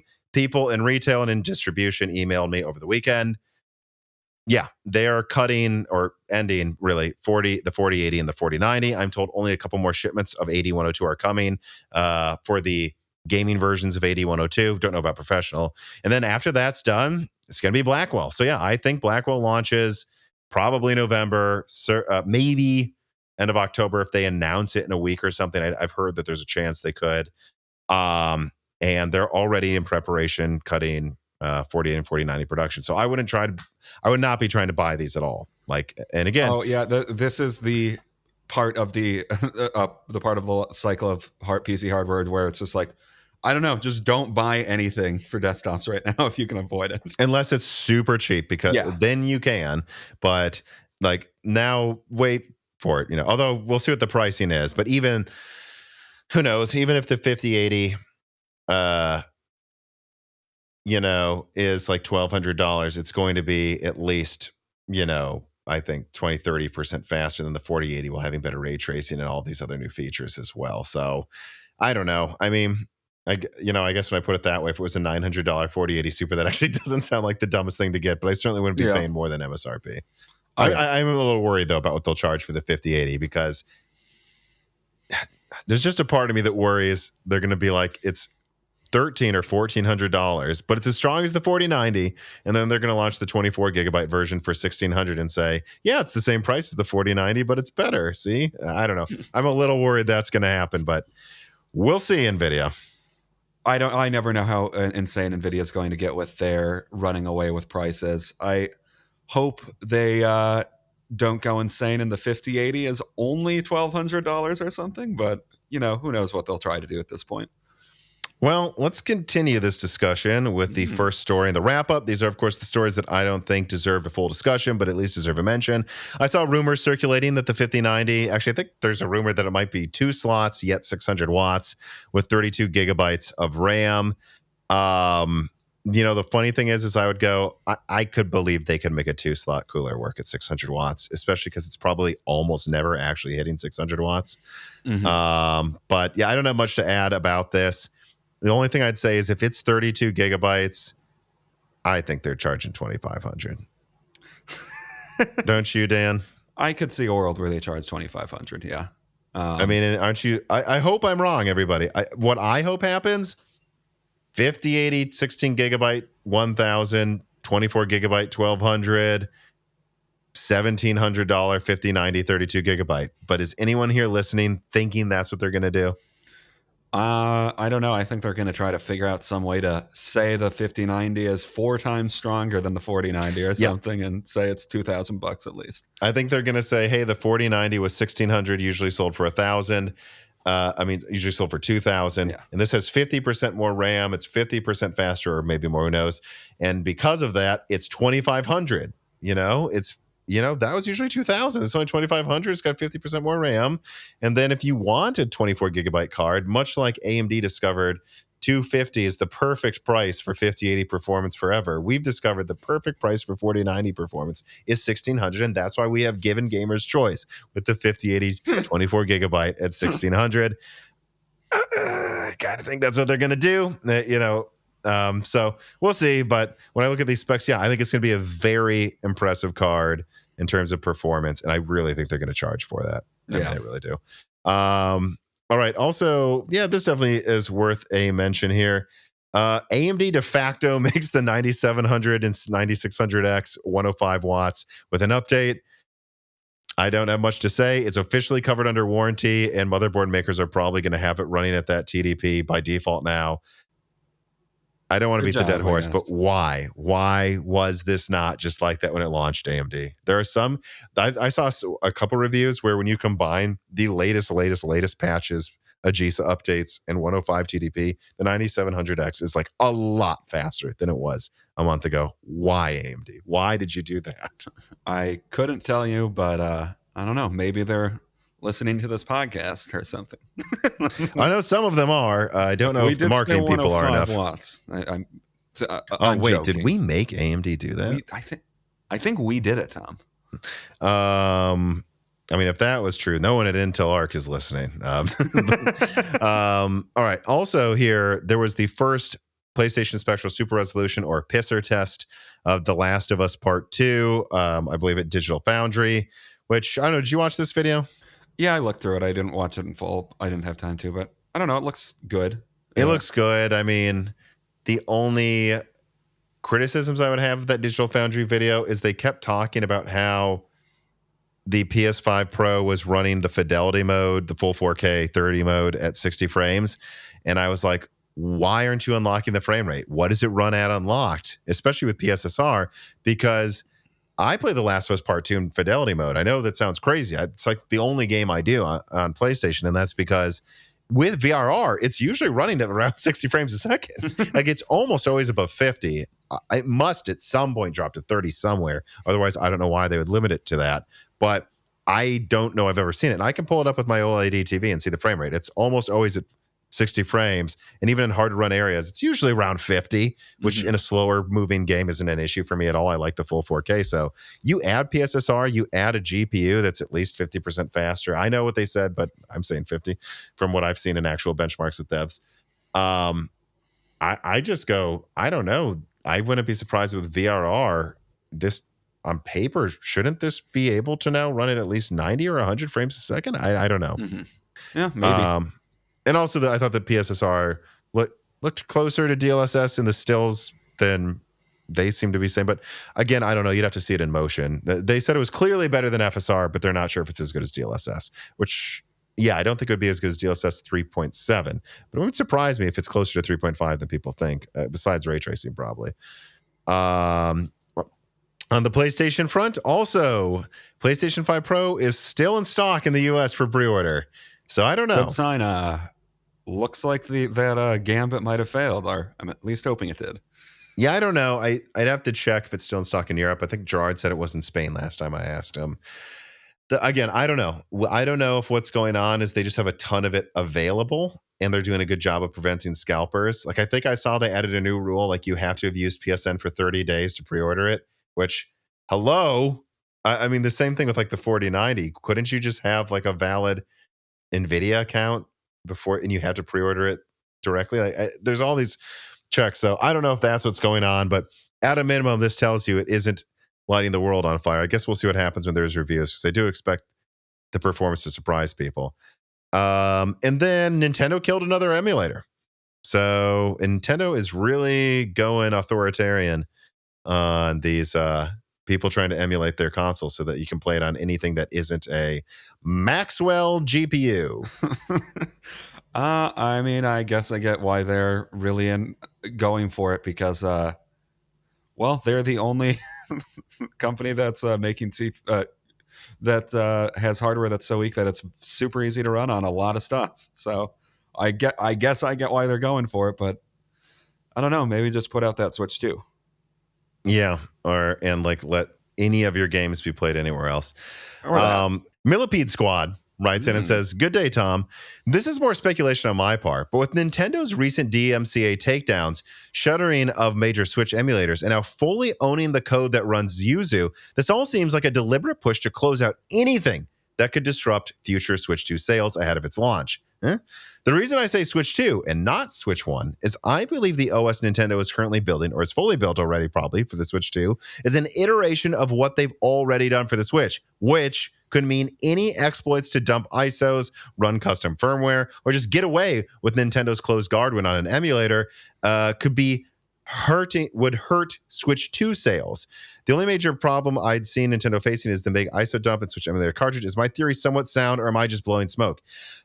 No, I think you could be onto something. I think you might be realizing or pointing out here that the Switch 2, were you to have a working Switch 1 emulator, it might just work with the Switch 2 on day one. Oh, I mean, yeah, I could 100% see that. Like, I never considered this, but I think he's right. Yeah, I mean, that would really kill the Switch. Well, I don't know how much it would kill the Switch 2 though, because I don't think most people really try to run emulators. I think most people just buy it. But I don't know. It would be nice if Nintendo would just sell their games somewhere else, because I want to play some of them. Yeah, but it is funny to think, like, I've heard some people say that the Steam Deck is the best way to play Nintendo games. And that, yeah, I mean, especially with like the ROG Ally out being stronger than that, and now all these Strix handhelds will come out. I don't think Nintendo wants day one Switch 2 comes out for all these Strix handhelds and Lunar Lake handhelds maybe to be sitting there going, and this is how you should play the next Zelda game already. Yeah, no, I think because it's like, why now? That would be why now. I actually think this person's onto something. Oh, yeah. I mean, it makes sense. I don't remember when the Switch 2 is supposed to come out, but I know it's somewhat around the corner, right? By March or something, I believe. Yeah, okay. I don't know. Or April, like whatever. Is something linked to what they consider the end of a financial year. So yes, it should be out within 6 months. Part D BN me writes, and it says, I was thinking a lot about how Nintendo's cheap tendencies and lack of foresight in designing their consoles can bite them in the ass. The biggest example of that, of course, was the Wii U. The Wii U released a year earlier than the PS4 and Xbox One, while not having much better specs than the 360. The Wii U released with 8 gigabytes or 32 gigabytes of flash storage, while the PS3 and 360 shipped with 80 gigabyte hard drives 6 years before that. Man, their lack of their foresight into digital libraries in the console world was crazy. Nintendo could have worked with AMD to have GCM. I believe they used HD 4000 derived graphics a year before, or the year of, actually, because it'd be 2012. That was a year before the PS3, PS4 came out. Yeah. So GCM launches, and they're not using HD 6000. They're not using HD 5000. They're using HD 4000 graphics. But anyways, Nintendo could have worked with AMD to have GCN in their console a year earlier than PlayStation and Xbox. They certainly could have. And they could have just gone for Tearscale. But my point is that Nintendo tends to cheap out on hardware at times when they really, really shouldn't. There's a slim chance that the Switch 2 might end up as not as successful as Nintendo wants it to be with its CPU power bottlenecking it, I think. But what do you guys think? Is there an outside chance of the Switch 2 not being successful? Yes. I think it will do very well. I think there's a chance, though, it could be a 3DS situation where it just doesn't live up to the predecessor. Yeah, and I could just see, just because the type of people that get Switches a lot of the time, if they don't market it correctly, I could see a lot of people just not seeing a reason to get the Switch too. But yeah, I mean, Nintendo, that's always, well, not always. Nintendo's been that way since the GameCube failed as screw hardware power. They always cheap out on it, and it worked out with the Switch because the form factor was so great. And yeah, they're really going to need to nail the marketing to to show off why you should get the Switch 2, and it's going to need to be a good price. Well, when the 3DS started picking up in sales was, of course, they did the Nintendo Ambassador program where they gave all these games and goodies to you if you bought it early at a higher price. And they did radical price drops to the 3DS. Eventually, they started having 2D versions because no one was really using the 3D much of the time. And I think that model is what Nintendo needs to do before they have to make all the corrections, which is to say, just stop making the previous gen, make it barely more expensive, and it'll do fine. Like, if people can't buy a Switch, they'll buy a Super Switch is what I think they should call it instead, as long as it's $399 or less is my suspicion. Were they to try to get away with $499 or $449 and try to make it like you need to get it for a next-gen game, I don't think that's the avenue. I think the avenue is it's $399, $349, and you know what? It runs all of your old games better right now. Get this instead. And also there's new games for it. And then over time, you just slowly migrate everyone over to that. That's what I think the way to success will be. Oh, yeah. I mean, if they go for a more expensive device, that would be really bad. Some rumors they might, but there's no reason this should cost, I don't know. There's $399 at most, I think. If they actually went any higher, I think they'd have some issues here because I think a lot of people are going to go, well, I already have a Switch and I'm happy with it. I'll buy this if it breaks, I guess. Yeah. And what you want to do is make it so that it's about the same price. So the sales just keep rolling, but now it's Switch 2. All right. Now we have, let's see here, a couple more questions related to PlayStation. All right. Let me see. Let's do this one first. Bullethead writes in, is it true that PS5 disk drives are locked to the motherboard of the PS5 it's initially connected to? That seems like a really good way to create e-waste and disincentivize people from buying physical in the future. Did you look this up? Do you know if that's true?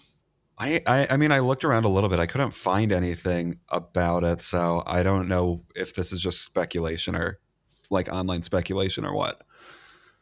Yeah, I've been trying to figure this out too. So, all right, PS5 Slim's new external disk drive requires online pairing. Okay, but a lot of this is from people talking about it in 2023. All right. Yeah, I think that's where it came from. Okay, I found a push square thing, and it just said, yes, you can attach the new PS5's detachable disk drive to another console.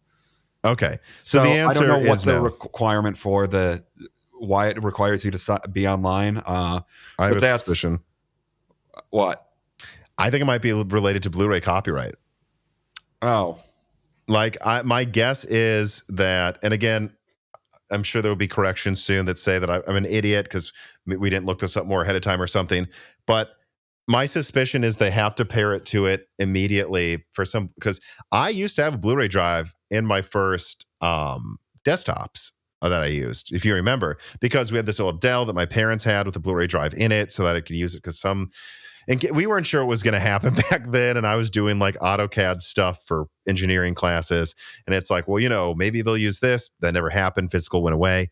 But we still had the Blu-ray drive around. In fact, it's here somewhere. Still works, I think. And so I would put that disk drive, like, why not, in my desktop? I don't bother to anymore. But, at a certain point, especially once we got to like Windows 8, it became kind of useless because they make you buy something to use it. And they just like almost don't let you use Blu-ray drives with modern Windows anymore because of all of the copyright that's around Blu-ray. So I wouldn't be surprised if there needs to be some pairing to a console for some Blu-ray copyright reason. I'd be interested if someone corrected me if that's unlikely to be true. My guess is, they pair it to your console, and then that's where some certification is there. And then you can pair it to a new one, but you have to sign in because of something with like only one device can read a disc or something. And it's just a complete crapshoot with like Blu-rays too, trying to watch them. That's my suspicion on why they would have those issues, which seems like there was some issues when the Slim first came out. So there was something to that, but it doesn't seem like Sony's saying, no, this is it. Then you have to throw it away. No, it just sounds like it's, it sounds like it can be a little annoying, I guess, if you try to swap it between devices, though. I don't know what functionally makes it annoying, but you have to sign in or something, and someone's failed to do it, and then they had to send. And then Sony sent them a new PS5 instead of sending them a new disc drive, which is hilarious. Nice. But I guess you got a new PS5 anyways under warranty, so whatever. Cypher Cookie writes in, "Hi, Tom and Dan. I've been thinking even more about the PS5 Pro conversation that you had on Broken Silicon 276. I've been after a new PC for a few months now and looking at the build cost. Even conservatively, I'm looking around paying 1,500 quid or $1,800 roughly US for the system. The more I think about the PS5 Pro, the more I'm drawn to its bang for the buck.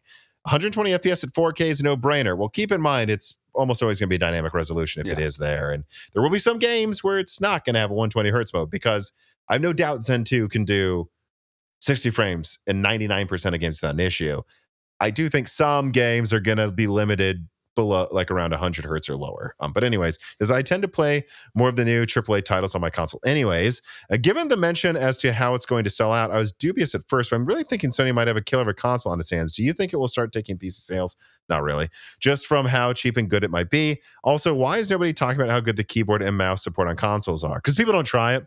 Like, you'd be surprised how many games, even on PlayStation now. Like, again, this was years ago, but we used to play Sniper Elite, Zombie Army 4 or something, or whatever it was, on PlayStation. And out of curiosity, I plugged in a mouse and it just worked. And it's like, oh, I wonder what other games do that, like, and why some don't. Seems odd that more don't support keyboard and mouse on all of the consoles. But yeah, I mean, I don't know. I think I don't remember who the discussion was with, but I thought a really interesting point that was made is, if you think about the PS5, maybe I was listening to Sacred Symbols, and this was when I first heard it, I don't know. But like, when you think of the PS5 Pro, I don't think it's about taking sales from PC. I think it's about making sure that your enthusiasts on PlayStation don't feel tempted to build a new PC for $1,000. Like, oh no, stay in the ecosystem, sell your old PS5 and, get this, and then you can game like you're an enthusiast gamer still. The same thing with like a PlayStation 5 or PlayStation 6 handheld, if that comes out. I think that's less about expanding their market share a ton and more about, you don't need to get a Steam Deck. Get this, So that, would you agree? That's what I think. That makes sense. As for, what you should do, I continued. I have a PC. I'm always going to have a PC. I'd say we play mostly on PC, but we play a lot of AAA games on PlayStation. And I'd say, I think some people get PCs that shouldn't have them. Like, one of my friends hates having to deal with it.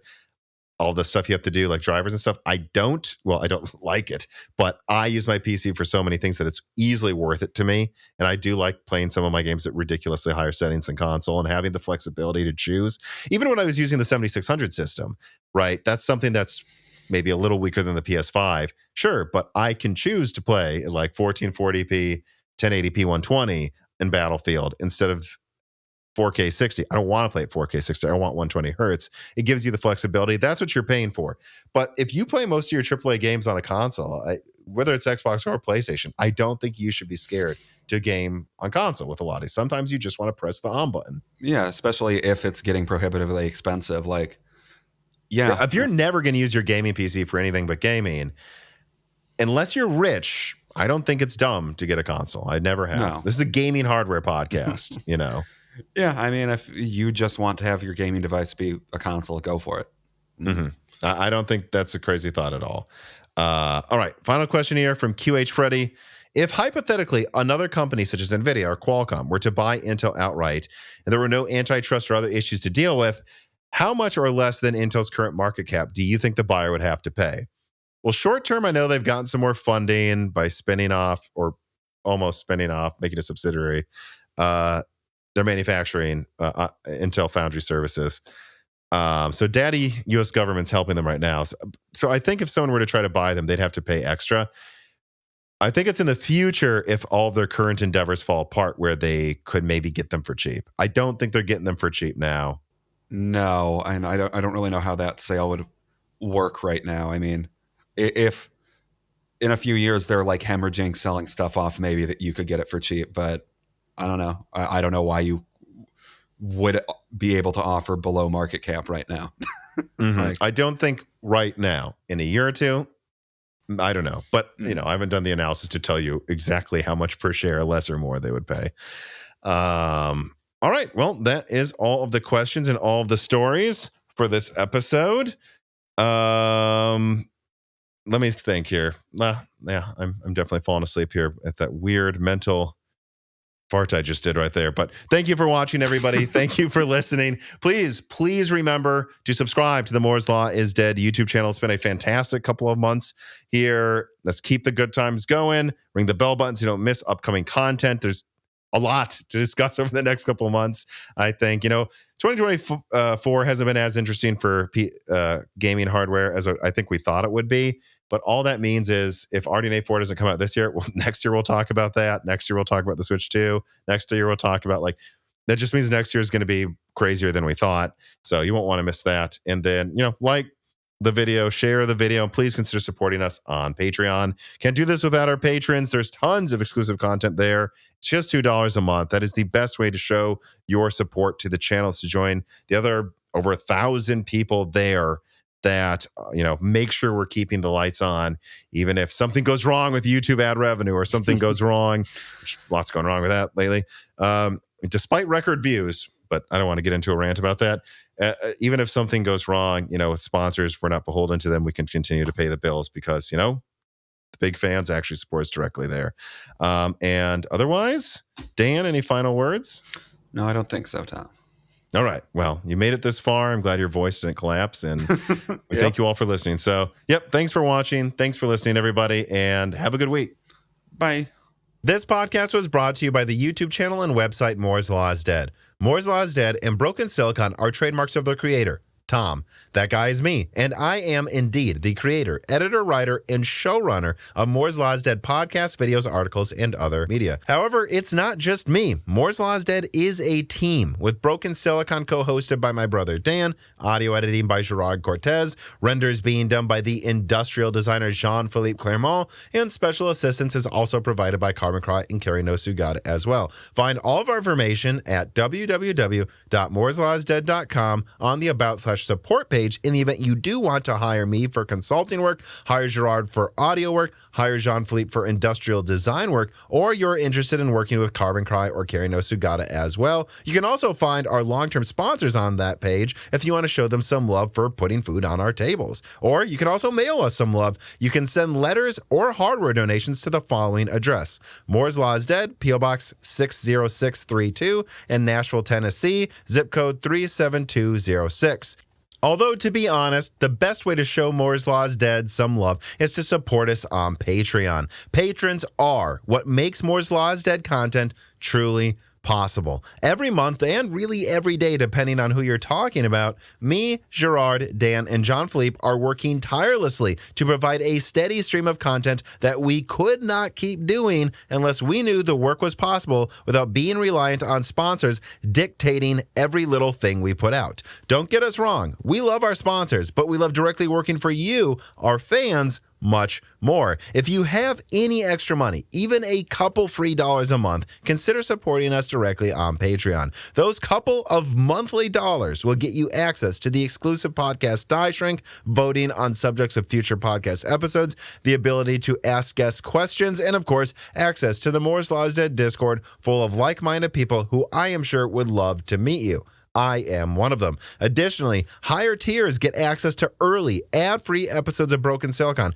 the ability to ask questions in all Broken Silicon episodes and Loose Ends live streams ahead of the recording, and the entire back catalog of Moore's Law is Dead podcasts, in addition to having thanks in the credits of videos and podcasts depending on the tier, with other perks available as well. And hey, if you cannot afford to support us directly every month, please do share Moore's Law is Dead videos and podcasts with friends and family, and on social media and websites like Reddit. And give Broken Silicon a 5-star review on Apple Podcasts or your preferred podcast app of choice. All of this does really help us so much. But like I said, this podcast would not be possible without the patrons directly providing predictable and reliable support every month. And so now it is time to give a personal thanks to the greatest of the fans. The following supporters are at the 10 gigahertz or higher supported levels: Brad Medlin, Drita Foles, ZGS, Daniel D, Aaron Close, Deke, Nicholas Buckner, Jen Rauner, Daniel Hyde, GZ Zicky, MJB1, SNES Chalmers, Jem Ferriero, Velcom Alev, Jensen Wang, Toka, Gregory S. Acker, Sarcastro, Chris Rich, Compressed AI Blocks, 3DS Boy 08, Hel Buma, Shredbird, Holden Mobley, Sammy Malas, Jordan Simkovic, Julian Leak, The Boss Haas, Jonathan, Franco Frederic, Jake Dude 23, Jake Martin, Slicky, Meat and Pork, Neithra Zink, Tim Robb, Ian Clifford, Travis Gooding, Mad, Zoot Suit Taylor, Stephen Coates, Greg, Michael McGee, Patty Cakes Gamers Unite, Amiable Chief, Mark Mitchell, Tommy, I Should, Mark Raidmaker, James Anderson, Cole Addict, James Witters, Cameron, Henry Zhang, Wesley Sager, Michelle Pell, Hexapuma, Reginald Ari, Teak Autumn, Mai Sharona, Jeff Sedler, Winstar, Corey Leonard, James I. Raider, Gwynwang, Lil Germany, JSMMH, Shay, Milton, Melodic Warrior, Brett Jones, Chuck Glidden, Mac Daffy, Stephen Dick, Dave Schultz, Austin Haggerty, Justin Bussell, Joe Foot, Brian Scanlon, Hardland, Gian Violi, Jansen Angima, Joseph Kelly, Slushpaw, Himsa Gung, Tails2299, Meal, Val Verga, Sisyphos7771, The Forbidden Juice, RB Racer, Brian Wright, AC, Alex Vega, Dr. J Mad, 3D, Michael Cozy, John Swin, Crystal Joe, Elber Gun, Kikum, Solarize 80, Thalo215, Jeffrey Janiman, Matthew Marlowe, Brian P. Hudat, 42 Sprutnik, Figat, Higek, Cornster 671, Penta Winter, Hal Richard, Angel of Cake, Omega Doge, Mr. Tiger, John Wick, Boomstick, Curry King 3, Nick Zuzmania, Porcelain Oats, Sakosha, Armand Vocatora, and Rye Chill Bulls. And of course, thank you to Sahara for the music.